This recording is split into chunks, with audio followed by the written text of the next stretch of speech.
Pessoal, sejam bem-vindos à nossa primeira aula. E essa primeira aula, ela tem como título DNA e cromossomos. E talvez vocês estejam se perguntando, mas por que eu preciso ver DNA e cromossomos? Porque possivelmente em algum momento do colégio, ou mesmo o estudo que vocês fizeram do vestibular para entrar na medicina, ou até durante o próprio curso, vocês já perfizeram alguns conceitos ou vários conceitos que tangem esse assunto. E principalmente, talvez vocês estejam se perguntando: e por que estudar a genética por um ano? Se talvez no íntimo de vocês não tenham nenhuma pretensão de atuar como especialistas na área, seja na área de genética médica, na área de genética clínica, enfim, as diferentes especialidades que vocês poderiam acabar vertendo como médicos. E tentando auxiliar então vocês para que vocês visualizem a importância do conteúdo que é trabalhado dentro da genética e como ele pode impactar futuramente na prática de vocês, eu trago para vocês o conceito de genética.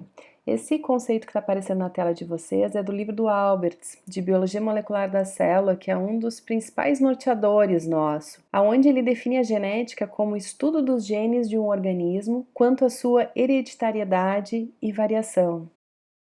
Um outro autor, que também é referência para a gente na área de genética, define como a ciência da hereditariedade e da variação. Então, se a gente trouxer para a prática o que esses dois autores eles buscam nos dizer, é o seguinte: a genética ela vai tentar compreender, vai tentar elucidar o papel que as variações genéticas, que as mutações genéticas, elas teriam, por exemplo, na predisposição de uma determinada população ou de uma determinada pessoa a uma doença. Ou mesmo, será que uma determinada mutação ou uma determinada variação genética não poderia modificar, por exemplo, o curso de uma doença? Ou por fim, será que ela não poderia estar envolvida nas próprias causas dessa doença? Quando a gente faz essa reflexão em relação à doença, colocando o que significa genética num parâmetro de doença, talvez nos elucide um pouquinho melhor o significado que a genética teria. E aí eu trago um outro dado para vocês e olhem que interessante, que praticamente toda doença é resultado da ação combinada de genes e ambiente. Essa frase, ela vem de um outro livro, pessoal. E aí hoje eu estou aproveitando para apresentar os livros para vocês que vocês podem estar lendo para tentar consolidar melhor o entendimento da genética. Mas essa frase, ela nos passa uma informação valiosíssima que grande parte das doenças que vocês vão estar estudando, visualizando ou mesmo tratando, tanto no curso da faculdade de vocês quanto na prática clínica, vão perpassar por questões genéticas. Então, para que muitas vezes vocês compreendam melhor uma doença que vocês estão estudando agora no curso, vocês vão ter que ter uma fundamentação na parte da genética.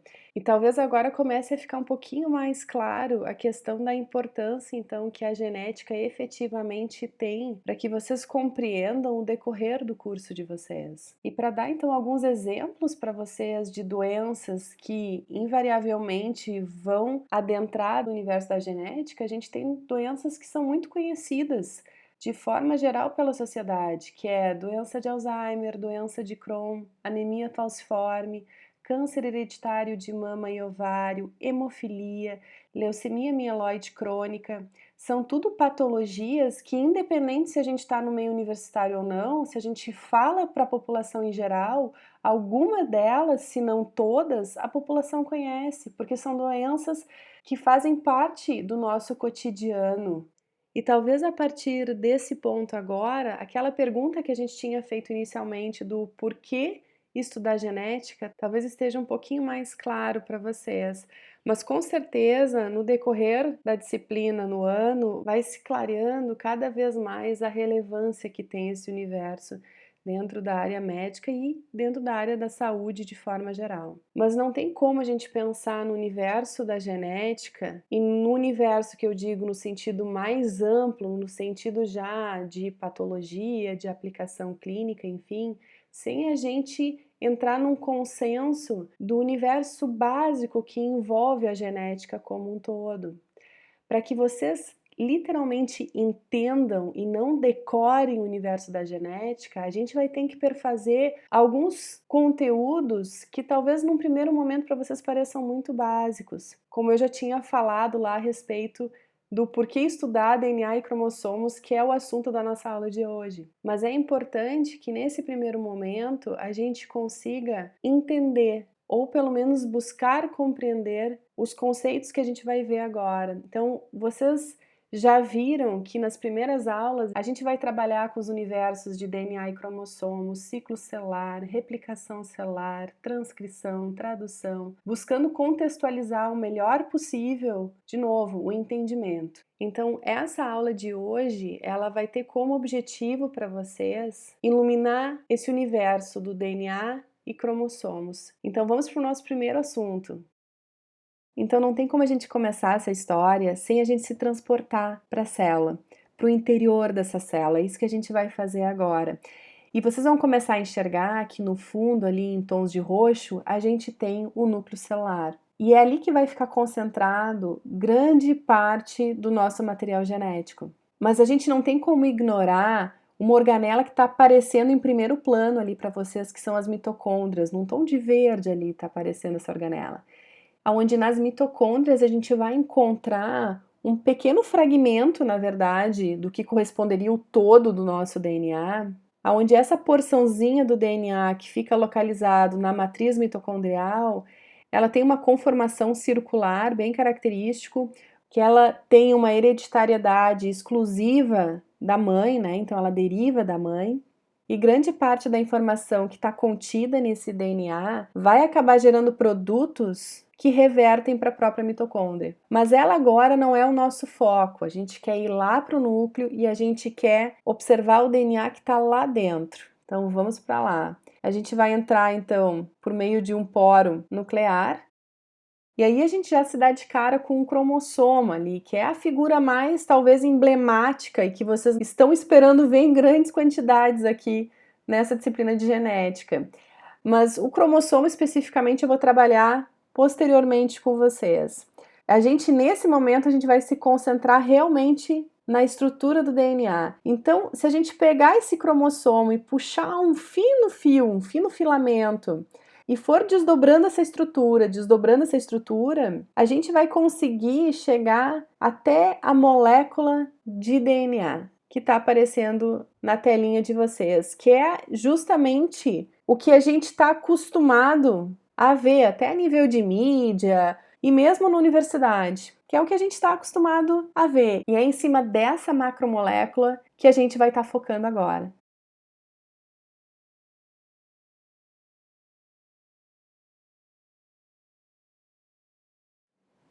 Então, o DNA, pessoal, ou mais especificamente o ácido desoxirribonucleico, ele está apresentado aqui embaixo para vocês, ó.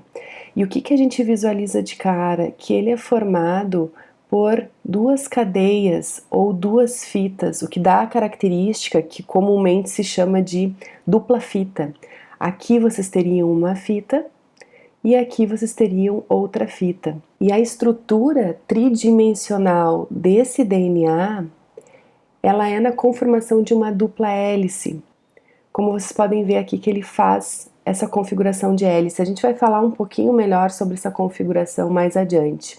E se a gente segurar nessa extremidade e nessa extremidade aqui e torcer para lados opostos, a gente vai acabar desfazendo essa dupla hélice aqui. E a gente vai chegar nessa conformação que vocês estão visualizando aqui em cima.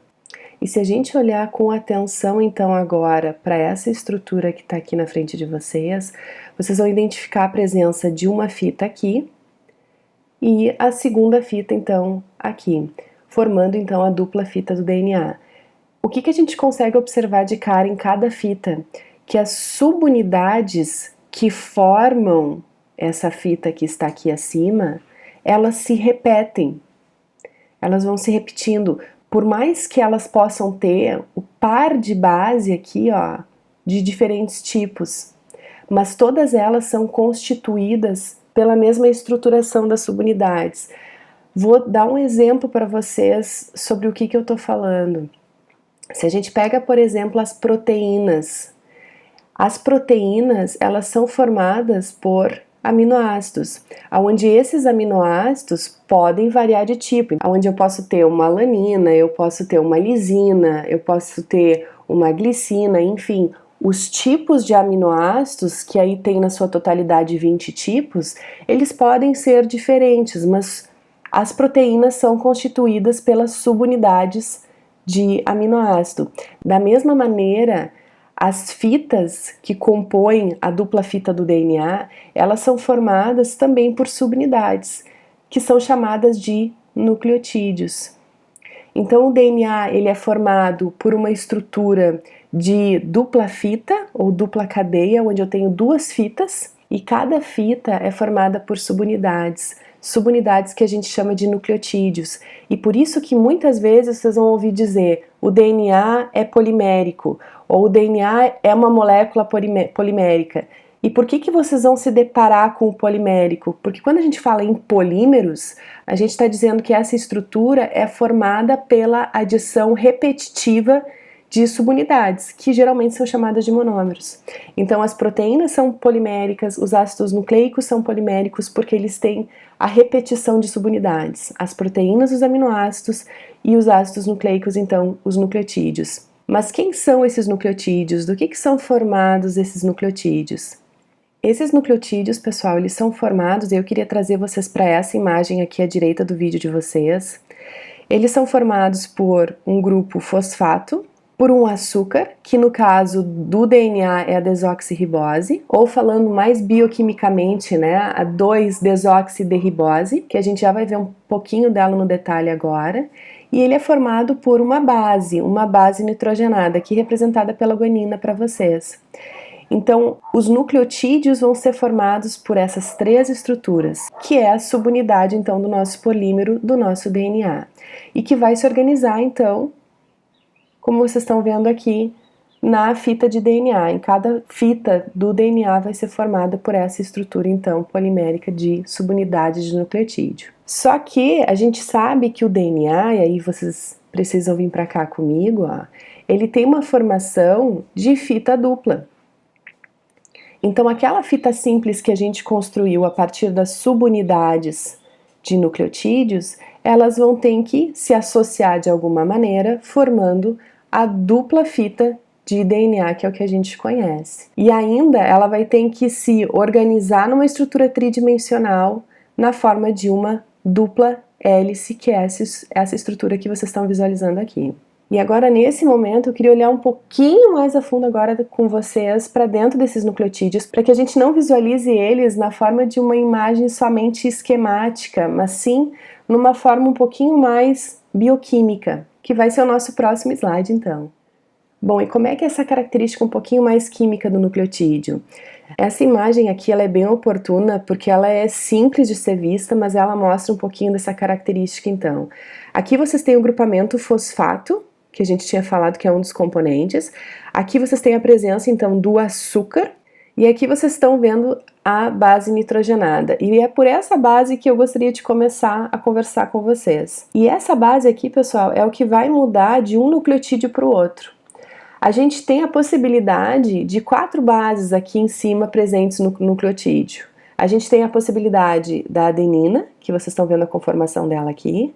A gente tem a possibilidade da guanina, da citosina e da timina. E todos eles, então, são representados por uma letra: A, G, C e T. E essas 4 bases nitrogenadas, elas vão, a adenina e a guanina, serem chamadas de purinas, e a citosina e a timina de pirimidinas. E mais a título de curiosidade para vocês, pessoal, por que elas são chamadas de bases nitrogenadas, né?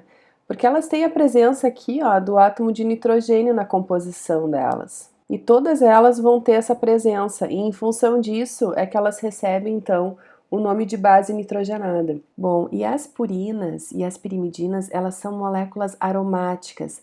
E esse fato, essa característica, ela acaba impactando na distribuição dos elétrons dentro do próprio anel. Então, essa ligação dupla que vocês estão enxergando aqui, ó, ela na verdade ela não é estática como a imagem aqui, né? Isso é em decorrência de ser uma imagem mesmo. Mas o que que acontece? A gente tem um deslocamento dos elétrons entre os átomos que compõem o anel. Isso faz com que a maioria das ligações do anel, que está presente nesse anel, elas tenham uma característica de ligação dupla parcial e não a dupla estática como está aqui. E por que que é importante a gente entender, então, que a maioria dessas ligações no anel, elas vão ter essa característica de ligação dupla parcial? Porque quando a gente tem uma ligação dupla entre dois átomos, o potencial de rotatividade aqui nessa região é menor. Quando a gente tem uma ligação simples, ela se torna um pouquinho mais fácil. Claro que é dependente de outros fatores, mas uma ligação dupla, ela sempre restringe movimentação aqui de girar essa região aqui. É que nem se vocês pegassem o carbono que está aqui, ó, e girassem nessa direção e esse carbono nessa aqui, ó, e tentassem rotacionar. Essa dupla ligação aqui, ó, ela impossibilita muito mais que isso seja realizado do que fosse uma ligação simples. De novo, por que que isso é relevante? Isso faz com que a gente consiga compreender que a mobilidade ela é menor nesse caso aqui, ó, essa possibilidade, porque essa dupla ligação, ela não permanece estática aqui. Então, o fato dela estar aqui não significa que essa região aqui é factível de ser rotada.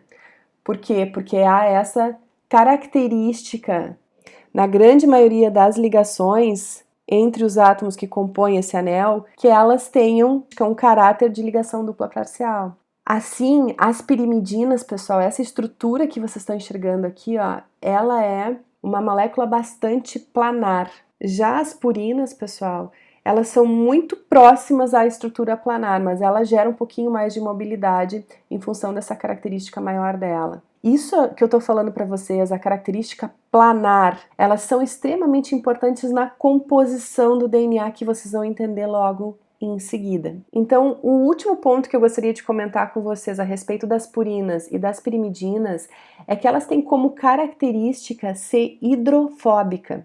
E a própria palavra já nos diz o que significa. Hidro, água, fóbica, fobia. Então, são moléculas que têm fobia à água. Então, são moléculas que tendem a se afastar da água quando possível. E vocês vão ver que isso é extremamente importante quando a gente pensa na construção do DNA. Bom, pessoal, e agora que a gente então perfez vários detalhes das bases nitrogenadas, eu gostaria de dar um pouquinho mais de detalhamento a esse açúcar que também compõe os nucleotídeos. Bom, o açúcar, então, como eu havia falado para vocês, é a desoxirribose, e de forma mais específica é a 2-desoxiderribose, né, bioquimicamente falando. E dessa estrutura que a gente estava visualizando aqui, ó, a gente passa a ver ela com um pouquinho mais de especificidade aqui desse lado. Então aqui também é um nucleotídeo, pessoal, aqui vocês têm o fosfato, ó, aqui o átomo de fósforo presente, né, aqui vocês têm o açúcar e aqui vocês teriam a base ou uma púrica ou uma pirimídica, que é o que a gente estava vendo agora. O açúcar, então, pessoal, do DNA é a desoxirribose, que nada mais é, então, do que um anel fechado com 5 carbonos. Então, eu gostaria que nessa imagem vocês registrassem com mais cuidado, e por isso que eu acabei colocando especificamente essa aqui, essa numeraçãozinha que vocês têm aqui, ó. Então, vocês estão vendo o número 1 com uma apóstrofe aqui, ó. E essa informação aqui, ela está nos dizendo que esse carbono aqui, ó, e aí vocês têm que lembrar aqui essas regiões de vértices aqui, ó, ela está representando que aqui tem um carbono, significa que esse aqui é o carbono 1. Aqui a gente tem o carbono 2, aqui o carbono 3, o carbono 4 e aí o carbono 5. Então a gente tem 5 carbonos presentes nesse açúcar, nessa desoxirribose. E em função disso, que ela é designada como uma pentose, porque ela é formada por 5 carbonos. E essa numeração ela acaba sendo extremamente importante para que a gente compreenda outros conceitos que vão vir agora em seguida. Então, agora que a gente já entendeu um pouquinho do nucleotídeo, a gente vai ter que fazer o seguinte raciocínio. Bom, esse nucleotídeo são as subunidades que formam o polímero DNA. Então, para que eu forme um polímero, eu preciso que essas subunidades, ou seja, os nucleotídeos, eles se liguem uns aos outros para formar o filamento longo de DNA que a gente conhece. E a gente vai olhar, pessoal, essa formação agora, não pensando num DNA dupla fita. É como se fosse a constituição de apenas uma fita do DNA. E aí eu vou pedir então para que vocês se concentrem nesse lado esquerdo aqui da tela de vocês, nessa imagem que está aparecendo. Aqui em cima vocês têm a presença de um nucleotídeo. E aqui vocês têm outro, aonde vocês não têm ainda eles ligados. Vocês têm aqui os constituintes básicos do nucleotídeo, o fosfato, o açúcar e a base, seja ela qual for. E aqui também a mesma constituição. Então, como é que vai se dar a ligação entre os dois, para que a gente efetivamente consiga formar um polímero, né, uma fita de DNA única a partir dessas subunidades nucleotídicas? Para fazer isso, vai ter que ser estabelecido nessa região aqui, pessoal, e aí a gente vai mais para a parte inferior aqui da imagem, vai ter que ser estabelecido entre um nucleotídeo e outro nucleotídeo uma ligação química que a gente chama de ligação fosfodiéster. O próprio nome já diz um forte envolvimento aqui do grupo fosfato, como vocês conseguem visualizar. Para a gente ver um pouquinho mais no detalhe o que está acontecendo, eu vou pedir para vocês olharem para essa imagem aqui agora à direita do vídeo de vocês, onde vocês estão enxergando uma única fita de DNA, aqui fosfato, açúcar, e aqui está a base nitrogenada, que por acaso é a adenina aqui. Então isso aqui corresponderia a um nucleotídeo. E aqui vocês têm então a ligação fosfodiéster, que era a ligação que a gente estava visualizando aqui, ó. E aqui vocês têm, então, a presença do açúcar e a presença da base nitrogenada timina. O que eu quero que vocês visualizem nessa imagem é entender que a ligação fosfodiéster, ela vai ser estabelecida entre o grupo 5' tá aqui, ó, o carbono 5 fosfato, porque a gente teria um fosfato aqui, né? Esse fosfato aqui deriva desse nucleotídeo que está aqui, e o grupo 3' hidroxila do outro nucleotídeo. Isso que eu tô falando de 5' fosfato e 3' hidroxila, ele tem a relação da posição do carbono, que era o que eu estava falando anteriormente para vocês. Então, o fosfato que estava aqui ligado ao carbono 5' desse nucleotídeo que está aqui foi utilizado para estabelecer a ligação fosfodiéster, mas foi utilizado também o grupo hidroxila que tinha aqui, e aí eu vou pedir para vocês olharem aqui, ó, tá aqui ele, ó, grupo hidroxila ligado nessa posição no carbono 3 do açúcar. Essa hidroxila foi utilizada para compor essa ligação fosfodiéster. E isso vai se dar no decorrer de toda a fita de DNA. Vai sempre ser estabelecida uma ligação entre 3' hidroxila de um nucleotídeo e 5' fosfato de outro, estabelecendo a ligação fosfodiéster. E talvez vocês estejam se perguntando agora, pessoal, Fernanda, por que eu preciso saber, né, como é que se estabelece essa ligação fosfodiéster entre os nucleotídeos? Isso é importante, pessoal, para um conceito que a gente vai ver agora logo em seguida. Então, nessa imagem, pessoal, a gente compreendeu como é que se estrutura uma única fita de DNA, mas a gente sabe que o DNA ele é constituído por duas fitas. Ele é uma dupla fita. Então, a gente vai ter que pensar agora como que uma outra fita vai se ligar a essa fita aqui que a gente construiu. Então, vamos ver isso aí agora. Bom, então vamos ver como é que essas duas fitas elas vão se unir. E se a gente olhar esse modelo que está aparecendo agora de DNA dupla fita para vocês, vocês estão vendo de forma um pouquinho mais simplificada o que nós estávamos vendo anteriormente. Em amarelo aqui, ó, vocês identificam em uma das fitas o fosfato. Em laranja, o açúcar, da mesma maneira em relação à outra fita. Mas nessa imagem aqui, o nosso grande questionamento é como que essas fitas elas se mantêm unidas, como que elas se unem. E uma das principais respostas para isso é a interação que se estabelece entre as bases nitrogenadas de cada fita. Se vocês olharem para essa imagem aqui, vocês enxergam um A, que é a adenina, e o T de timina. E aqui vocês enxergam o C de citosina e o G de guanina. E vocês estão vendo que essa relação A com T e C com G, ela se estabelece ao longo de toda essa dupla fita de DNA que está sendo mostrada para vocês. E realmente é isso que acaba acontecendo. O DNA, na sua maioria, ele acaba tendo esse tipo de pareamento que a gente chama.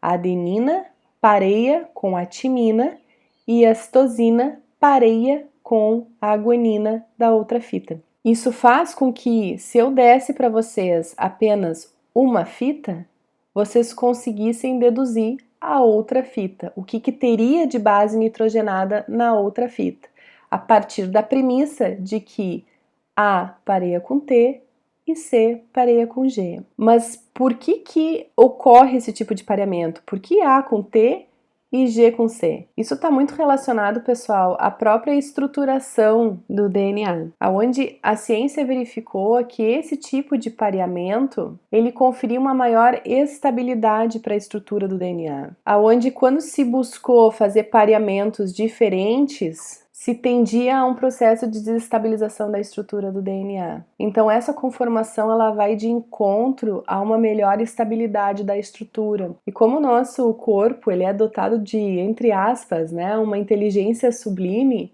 o que acaba acontecendo? Se a gente pensar na molécula de DNA, ela tem que ser uma molécula extremamente estável, né? Ela tem que perdurar em muitas células ao longo da nossa vida. Então ela tem que ser dotada assim de uma estabilidade estrutural bastante grande. Se a estabilidade estrutural melhor é adquirida com esse pareamento A com T, G com C, faz todo sentido que, de acordo com a evolução, tenha se mantido e se estabelecido essa forma de relação. Mas isso não nos responde à nossa pergunta inicial.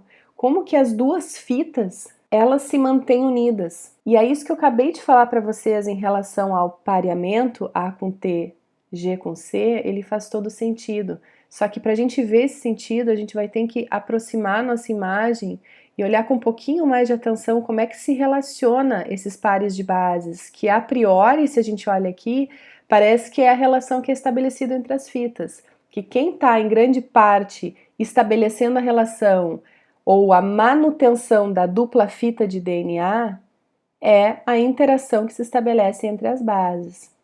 Quem está olhando essa imagem e está refletindo e está pensando dessa maneira, está indo no direcionamento correto. Realmente, pessoal, grande parte da manutenção da estrutura de dupla fita entre as fitas simples é mantida graças à relação que se estabelece aqui, ó, entre uma base nitrogenada de uma fita com a base nitrogenada da outra. Vamos olhar um pouquinho, então, no maior aumento, o que está acontecendo. Se a gente pega aqui, pessoal, então a gente tem uma fita aqui, né? E aqui a gente tem a outra fita. E aqui a gente consegue ver bem a relação entre as bases nitrogenadas, né? Entre a adenina e a timina, entre a guanina e a citosina. E aqui suprimido para vocês, né, toda aquela complexidade do fosfato, do açúcar. A gente observa nessa primeira ligação que se estabelece entre a adenina e timina, a presença aqui, ó, de uma ligação específica, que é a presença das ligações de hidrogênio, em que vocês têm uma estabelecida aqui e outra estabelecida aqui. Já entre a citosina e a guanina, a gente vai ter o estabelecimento de 3 ligações de hidrogênio. Então, pessoal, são essas ligações de hidrogênio, em grande parte, que permite que uma fita fique unida a outra fita, dando essa característica ao DNA de dupla fita. Não é somente essa ligação de hidrogênio, pessoal, mas as ligações de hidrogênio elas participam de forma bastante efetiva, como vocês puderam ver aqui, ó, nessa ligação de uma fita com a outra. E aí saliento para vocês de novo, deixa na cabecinha de vocês esse registro. Entre guanina e citosina, geralmente 3 ligações de hidrogênio. Entre adenina e timina, 2 ligações de hidrogênio. Isso é importante na conceituação que a gente vai fazer nas outras aulas da disciplina. Então, agora que a gente já compreendeu como que as fitas que formam o DNA, elas se ligam para que possa ser formado a dupla fita do DNA, eu queria colocar mais um adendo no conhecimento de vocês, e para isso, então, a gente vai remeter de novo aqui, ó, para a cadeia principal de açúcar fosfato, que aqui está focando desse lado, mas é em similaridade com o que vai estar acontecendo do outro lado, e eu já coloco esse detalhe para vocês. Muitas vezes, essa cadeia principal de açúcar fosfato, pessoal, ele vai ser referido como esqueleto do DNA. Só para vocês saberem, caso vocês se deparem com esse tipo de literatura. Então, o esqueleto do DNA seria essa cadeia principal de açúcar e fosfato, tanto numa fita quanto na outra. Bom, mas vamos olhar então no detalhe essa região aqui de novo. E aí eu gostaria de levar vocês para essa imagem à esquerda do vídeo de vocês, que a gente já estava trabalhando, na verdade, quando a gente estava estabelecendo alguns conceitos a respeito da cadeia principal de açúcar e fosfato. Mas nesse momento eu gostaria de salientar para vocês as extremidades dessa fita. E se a gente pensasse aqui que essa fita é uma fita pequena, formada apenas por 3 nucleotídeos, um aqui, outro aqui e outro aqui. 3 nucleotídeos apenas. E a gente olhasse nessa fita as extremidades.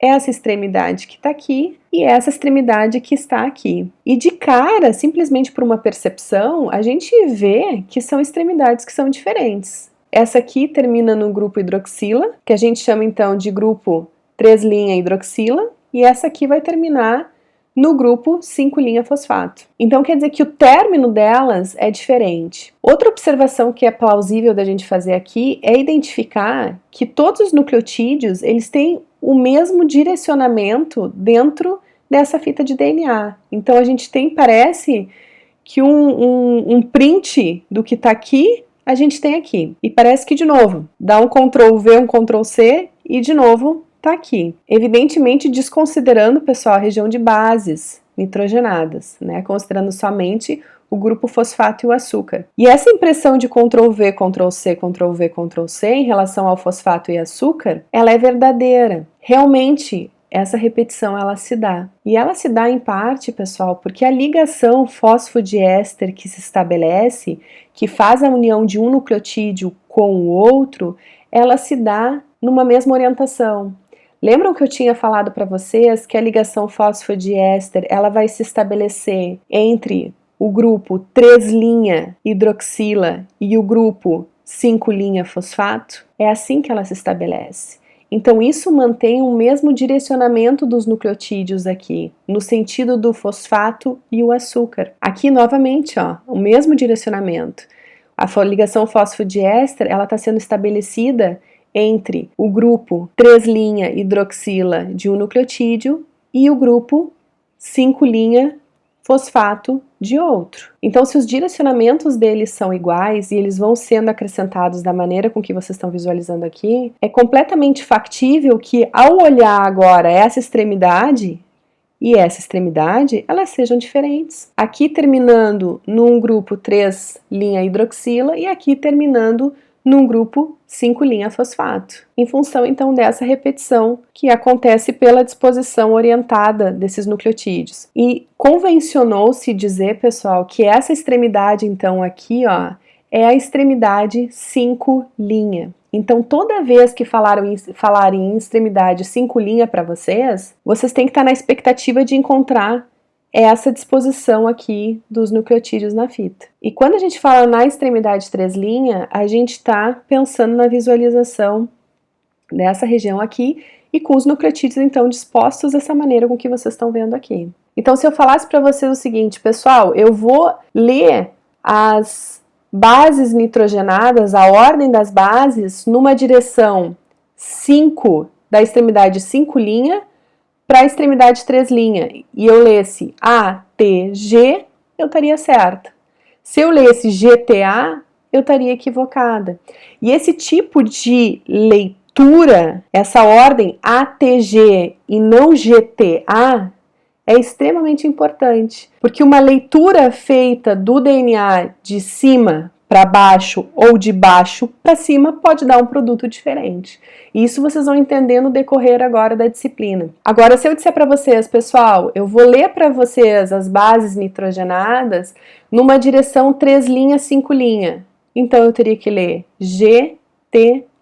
E aí vem uma pergunta para vocês. Bom, então tem uma direção em relação à fita. Mas será que as duas fitas, elas têm a mesma direção? Aqui vocês estão enxergando 5 linhas e aqui vocês estão enxergando 3 linhas. Então quer dizer que é justamente o que vocês estavam visualizando aqui. Agora, será que a cadeia principal de açúcar fosfato ou o esqueleto do DNA da outra fita, será que ela tem a mesma direção? Quando os pesquisadores estavam estudando sobre isso, tentando formar, entender como é que era essa cadeia de DNA, eles tiveram que pensar sobre isso. Bom, será que essa cadeia ela vai ser igual ou não? E eles perceberam, primeiramente como uma hipótese, que eles tentaram comprovar com os ensaios que eles tinham na época, e depois foi se confirmando que o modelo melhor, que tinha uma estabilidade melhor para o DNA, era que uma das fitas tivesse um direcionamento, como vocês estão vendo aqui, tivesse esse direcionamento aqui, 5 linhas para o 3 linhas, e a outra fita tivesse um direcionamento contrário, do 5 linhas para o 3 linhas. Eles viram que assim era o jeito que se estabilizava melhor, e aí depois com estudos mais aprofundados se viu que realmente era isso que acontecia. E eles deram um nome para isso. A gente tem uma das cadeias sendo paralela e outra sendo antiparalela. E olhem essa imagem, pessoal, aqui à esquerda do vídeo de vocês. A gente consegue ter uma noção um pouquinho melhor de como é que se dá essa disposição dessa cadeia principal de açúcar e fosfato, esse esqueleto do DNA, em relação a essa questão que a gente falou agora de ser antiparalelo e paralelo. Aqui, vocês têm a extremidade 5 linha e aqui vocês têm a extremidade 3 linha, Tá aqui o grupo 3 linha hidroxila e tá aqui o grupo 5 linha fosfato, que era o que a gente tinha antes, exatamente na imagem anterior, no mesmo local praticamente. Aqui foram suprimidas as bases nitrogenadas para vocês, elas só estão representativas aqui pra gente. E olha como tá realmente invertido o esqueleto, olha como ele é realmente antiparalelo, aonde aqui, a gente tem o grupo 5 linha fosfato e aqui a gente termina no grupo 3 linha hidroxila. Extremidade 3 linha, extremidade 5 linha.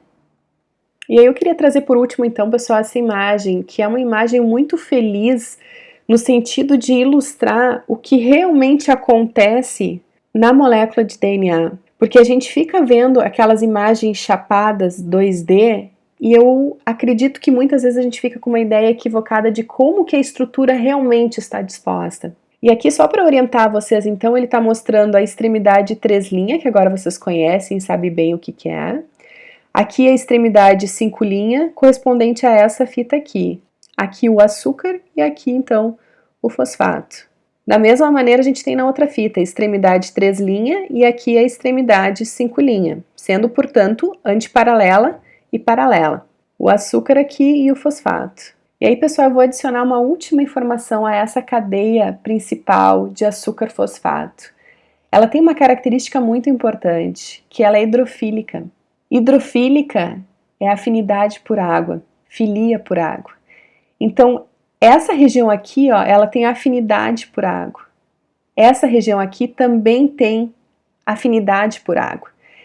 E quando a gente falava nas bases nitrogenadas, eu falei para vocês que as bases nitrogenadas, elas eram hidrofóbicas, elas tinham fobia à água. Então, olhem a disposição tridimensional do DNA. Vocês teriam principalmente água nessa região aqui, Já que o DNA ele tá lá na região nuclear, enfim, a gente vai ver agora como é que ele se dispõe no cromossomo. Mas, em teoria, essa região aqui seria a região rica em água. Já essa região aqui também seria uma região rica em água. Então, como que o DNA ele se dá na conformação para que ele consiga deixar regiões hidrofílicas expostas à água e regiões hidrofóbicas protegidas, entre aspas, da água? As bases elas estão voltadas para dentro do cerne, para a região mais central do DNA. Enquanto que essas regiões da cadeia principal açúcar-fosfato, elas ficam voltadas para o meio externo, em contato com a água em função da hidrofilia dela. Isso ajuda na estabilização da molécula de DNA, a hidrofobia interna e a hidrofilia externa, porque quem está aqui dentro não quer ser externalizado, e vice-versa. Então isso ajuda na estabilidade do DNA. Outra questão importante, pessoal, e que essa imagem ela permite a gente visualizar bem, é aqui vocês têm a adenina, aqui vocês têm a ditimina, aqui vocês têm a ligação de hidrogênio sendo estabelecida entre elas, aqui a citosina, guanina e de novo as ligações de hidrogênio sendo estabelecidas entre elas, mantendo então as duas fitas de DNA unidas. Só que reparem bem como que está essa adenina aqui e como que está essa timina em relação à citosina que está aqui e à guanina que está aqui. Quando a gente enxerga na imagem 2D, que nos apresentam, e que inclusive eu apresentei aqui para vocês o tempo inteiro, das bases nitrogenadas, como é que a gente enxerga? Não é assim, pessoal? E aí nos passa a impressão do que, pessoal? Que elas realmente são dessa maneira aqui. Aqui está a cadeia principal de açúcar-fosfato, e aqui está a relação, então, das bases nitrogenadas, nessa disposição que a gente está vendo aqui. Lembrando para vocês que as pirimidinas, a timina e a citosina, elas são moléculas planares, e a adenina e a guanina, elas têm a estrutura muito próxima à planar. Mas não é assim a realidade que ela se dispõe, pessoal. A realidade da disposição dela é da seguinte maneira. E peço para vocês só fixarem como é que era a estrutura, tá, pessoal, da base nitrogenada. Ela é dessa maneira aqui, pessoal. Onde as bases nitrogenadas, pessoal, elas vão se dispor de forma perpendicular ao longo eixo do DNA. E essa orientação, então, que essas bases têm, a literatura se refere ao empilhamento das bases. E alguns livros até fazem uma analogia, como se a gente pensasse na base como uma moeda, e essas moedas, então, elas estivessem empilhadas, para que a gente consiga mais ou menos dimensionar o que realmente está acontecendo, trazendo para o nosso cotidiano. E por que a disposição, então, dessas bases, dessa maneira que a gente está falando, é importante? Porque ela permite a interação entre as bases, mas de que maneira, pessoal? Se a gente pegar a guanina aqui, ó, onde ela está pareada, então, fazendo essas ligações de hidrogênio com a citosina que está aqui, essa base, por ela estar posicionada perpendicular ao longo eixo do DNA, permite que ela interaja muito melhor e faça interações relevantes e importantes com a adenina que está aqui embaixo. Da mesma maneira, a timina também está fazendo relações aqui, ó, interações de empilhamento que a gente fala com a citosina.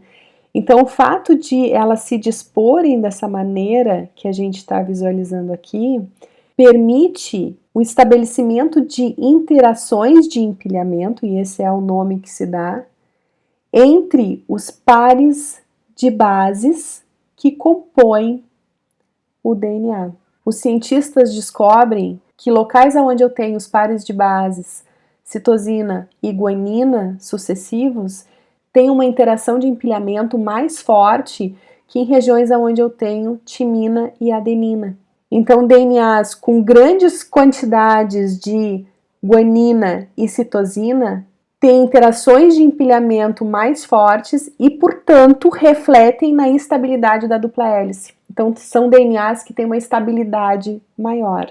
Já aquelas que têm grande quantidade de timina e adenina, fazendo as interações de empilhamento, já vão ser menos estáveis. E acrescentando um fator, pessoal, também que acaba influenciando nessa estabilidade da dupla hélice do DNA, vocês estão enxergando esses grupamentos fosfato aqui, né? E a presença aqui, então, da carga negativa. E essa carga negativa, ela acaba sendo ligada a cátions metálicos, o que ajuda ainda mais nessa estabilização da dupla hélice do DNA. Então tem dois fatores que acabam atuando para a estabilização da dupla hélice, que é a proteção das cargas negativas dos fosfatos por cátions metálicos e a interação de empilhamento que acontece no que concerne às bases nitrogenadas. E a partir daí, pessoal, a gente perfez grande parte da complexidade desse DNA.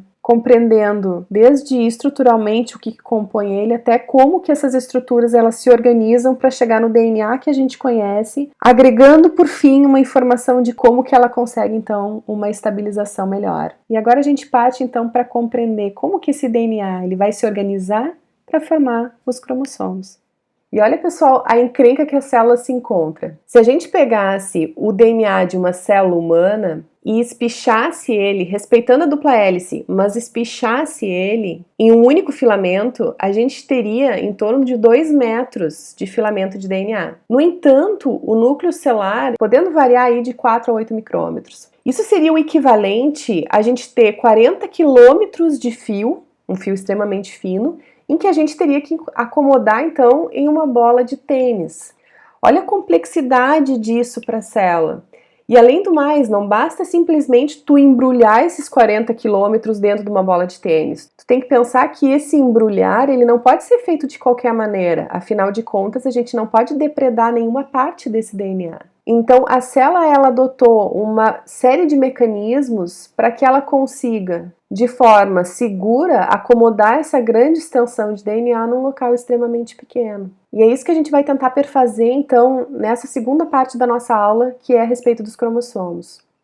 E esses mecanismos, eles envolvem proteínas que vão se associar a esse DNA linear, fazendo com que, então, ele seja ou que ele sofra um empacotamento.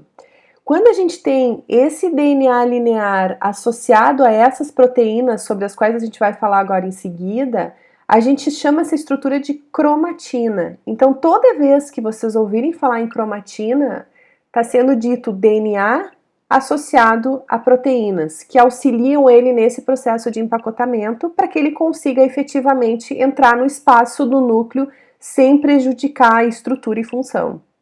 Bom, e os 3,2 vezes 10 na 9 nucleotídeos que compõem o genoma humano, e quando a gente fala em genoma humano, vocês têm que pensar que é toda a informação genética que pertence a uma célula ou a um organismo.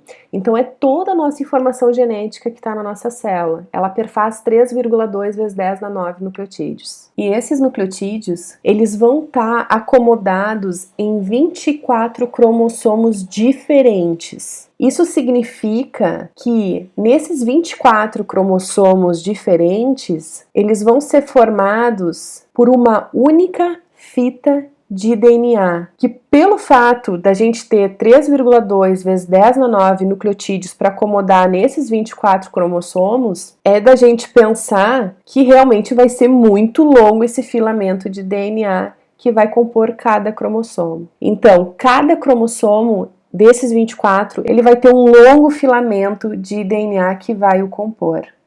Então, essa imagem que está aparecendo na tela de vocês, ela corresponde ao conjunto completo de cromossomos humanos, nesse caso aqui especificamente de um homem. Então aqui à esquerda a gente está visualizando cada um dos cromossomos então desse indivíduo, só que de uma forma bastante desorganizada, que é a forma real com que eles se apresentam. Então de uma forma artificial, mecânica, acaba se organizando os cromossomos dessa forma aqui, ó, que fica mais fácil a visualização, e é em cima dessa imagem que a gente vai trabalhar. Vocês podem observar então que a gente está vendo diferentes cores, e na verdade isso é uma técnica que se usa porque os cromossomos eles são muito parecidos. Então se utiliza colorações específicas para que a gente consiga dizer esse aqui é o cromossomo 1, aqui a gente tem o cromossomo 2, aqui é o cromossomo 3 e assim sucessivamente, baseado nas cores. E a partir disso, então, a gente consegue estabelecer o cariótipo desse indivíduo, que nada mais é do que a representação, então, de todos os cromossomos dele. E esses cromossomos aqui, pessoal, eles não estão em qualquer fase do ciclo da célula. E a gente vai ver o ciclo celular na nossa próxima aula. Mas esses cromossomos aqui, eles estão numa fase específica, que é a fase da mitose, em que a célula está pronta para entrar para o processo de divisão. Então, os cromossomos eles estão extremamente empacotados. Então, esse é o momento que a gente consegue enxergar os cromossomos com mais facilidade.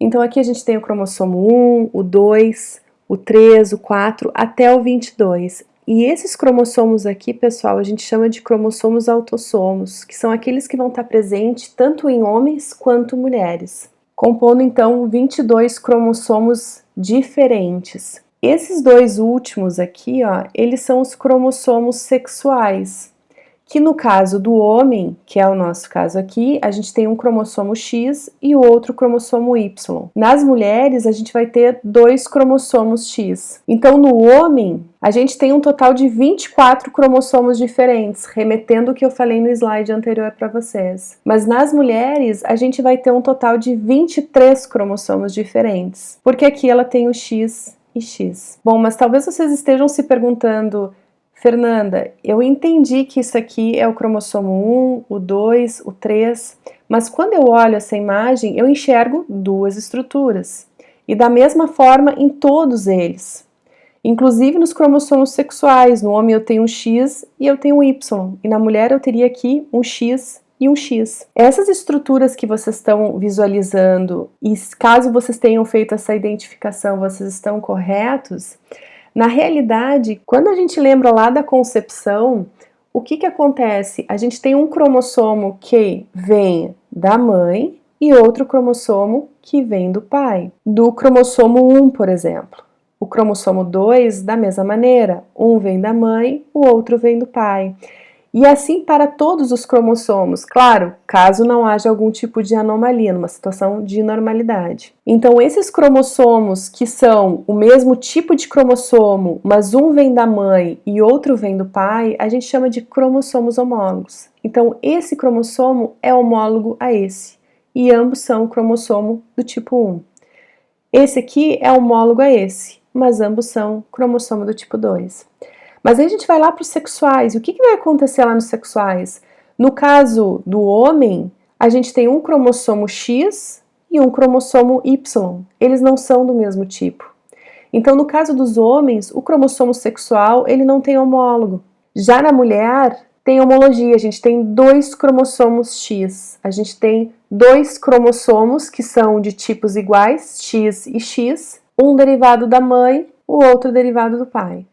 Então, como eu estava falando para vocês, aquele cariótipo que a gente estava olhando, ele é realizado na fase de mitose, que é a fase que está aparecendo aqui na tela de vocês, aonde a célula ela está num processo de divisão celular e, portanto, os cromossomos eles precisam estar bastante compactados, facilitando o processo de divisão correta do material genético para 2 células filhas. Mas no ciclo celular, uma fase que antecede essa fase de mitose, a gente chama então de intérfase. E é um momento em que a gente não tem uma compactação, um empacotamento tão grande do DNA. Como vocês podem estar visualizando aqui, ó, cromossomo de intérfase paterno e aqui estaria o seu homólogo, o materno. A gente vê que ele não está tão compactado. E aqui, então, ele já está duplicado para que cada célula filha tenha uma cópia, então, do DNA da célula mãe. E aí, vamos ver numa próxima imagem como é que vai estar esse DNA na intérfase e na mitose.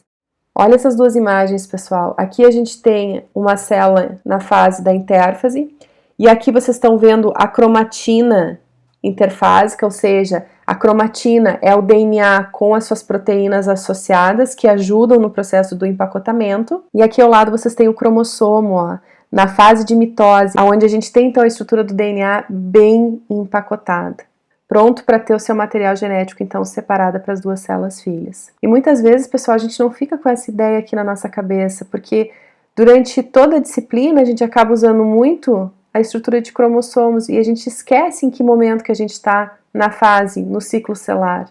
E a gente não tem talvez a percepção tão real que na intérfase esse empacotamento ele não está tão grande, ele não está tão denso. Mas eu estou falando aqui continuamente em empacotamento, mas como é que esse empacotamento do DNA ele efetivamente se dá? Então, para começar a responder essa pergunta, a gente precisa lembrar o que é a cromatina.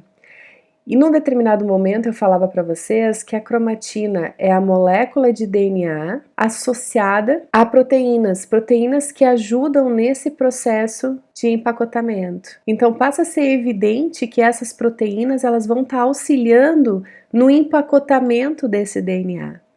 E essas proteínas de forma tradicional, elas acabam sendo classificadas em duas classes, chamadas de histona, que vocês estão enxergando em amarelo aqui, e as proteínas não histonas, que são as demais. E aí talvez venha um primeiro ímpeto da gente pensar assim, ó, então quer dizer que as histonas devem ser muito importantes, porque se o resto é o resto, né? Parece que a nomenclatura, ela nos guia nesse sentido. E realmente, pessoal, as histonas, elas são extremamente importantes, mas eu suspeito que ainda falta muito que a gente descobrir a respeito desses processos e talvez a gente descubra proteínas extremamente importantes que a gente ainda não se deparou. Então, primeiramente, a gente vai focar nessas histonas aqui, ó, e vamos ver como é que elas vão auxiliar, então, nesse processo. Então, nessa imagem aqui, pessoal, eu gostaria de começar a explicar para vocês aqui de baixo, em vez de lá de cima na imagem, como seria o convencional. Aqui, vocês estão enxergando as histonas, ó. Aonde vocês veem que a gente tem 4 tipos de histonas que vão ser usadas para formar o complexo que a gente vai formar. A gente tem a histona H4, H3, H2B e H2A, aonde para formar o complexo que a gente vai formar, a gente vai usar 2 histonas de cada tipo, como vocês podem ver aqui, ó. Então a gente vai ter 8 unidades que vão se associar formando o complexo que vocês estão enxergando aqui, ó. E esse complexo, pessoal, é o cerne octomérico de histonas. Então, octomérico vem dessa formação desse cerne de 8 subunidades de histonas. E ao redor desse cerne aqui que vai ser fixado, então, a dupla hélice de DNA, aonde ele não chega a dar 2 voltas inteiras ao redor do cerne. Ele faz aí em torno de 1,7 voltas ao redor dele. Mas isso acaba perfazendo uma extensão no DNA de 147 pares de nucleotídeos. Então, ele vai se dispor da maneira com que vocês estão enxergando aqui em cima, ó. Em que aqui a gente tem o cerne octomérico de histonas e aqui então o DNA se fixando ao redor dele. E o DNA, pessoal, ele é longo. Então, a gente vai ter várias dessas estruturas aqui ao longo do DNA, como vocês estão enxergando aqui em cima. Aqui a gente tem o cerne de histonas, aqui a gente tem o DNA, e vocês podem ver que um cerne não está colado no outro. Eles têm uma parte aqui, ó, de DNA, que a gente chama de DNA de ligação, que não possui histonas, e que geralmente perfaz em torno de 80 nucleotídeos, essa região aqui, ó. E se convencionou, então, chamar esse cerne com o seu DNA, junto com uma extremidade do DNA de ligação, porque existe DNA de ligação aqui do outro lado, de nucleossomo. Então, toda vez que a gente se referir ao nucleossomo, a gente está falando cerne, o DNA que está fixado nele, e uma extremidade do DNA de ligação. Então, aqui é um nucleossomo, aqui é outro nucleossomo e assim sucessivamente. E quando a gente olha para essa região aqui da imagem, a gente consegue começar a compreender a questão do empacotamento.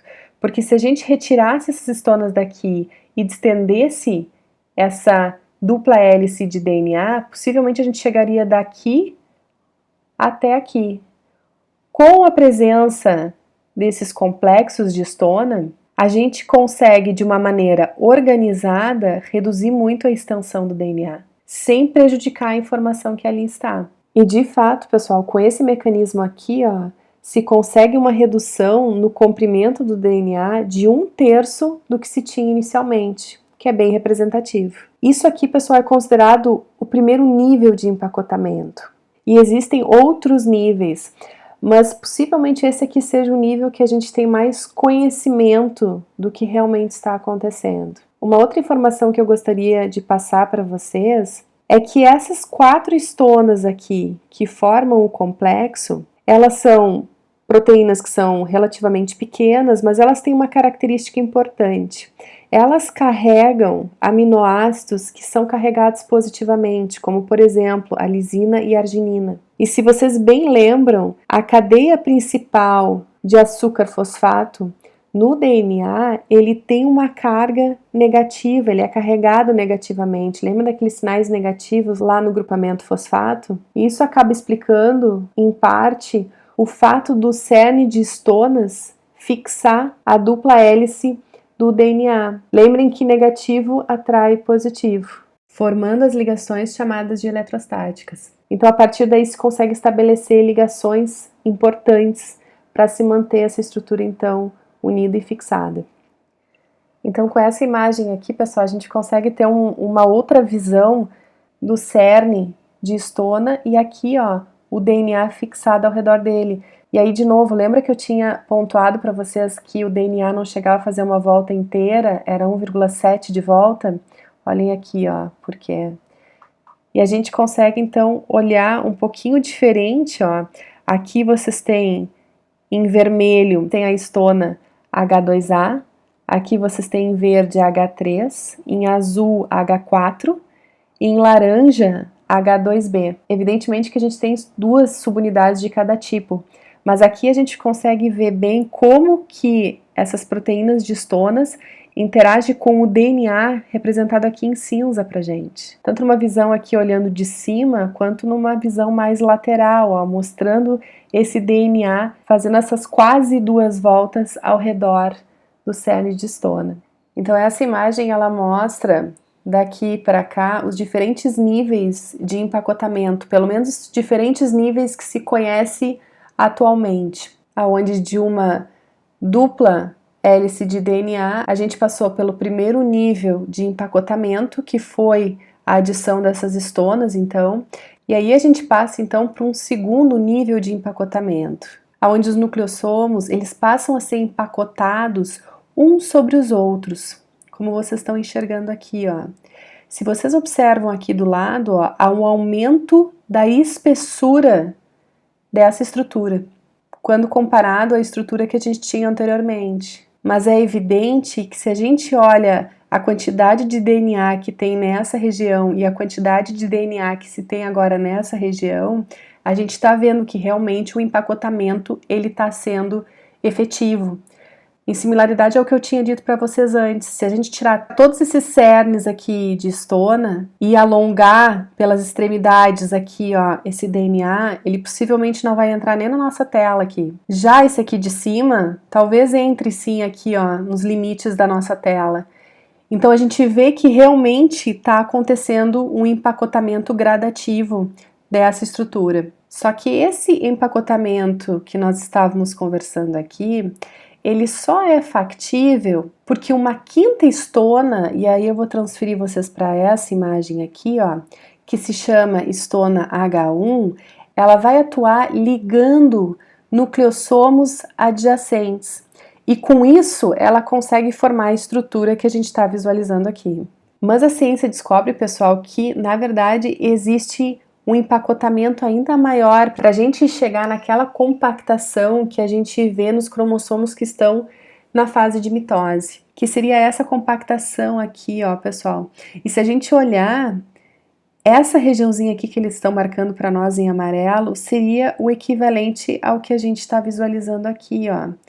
Então percebam que essa estrutura aqui, ó, ela vai ainda ser organizada aqui, ó, em alça. E a ciência ainda tem essa etapa aqui bastante nebulosa de como é que acontece. Mas a gente vê que, de novo, há um aumento do diâmetro dessa fibra de cromatina, que agora, então, está enovelada aqui, ó, em alça. E olha que impactante a frase que tem aqui embaixo, pessoal.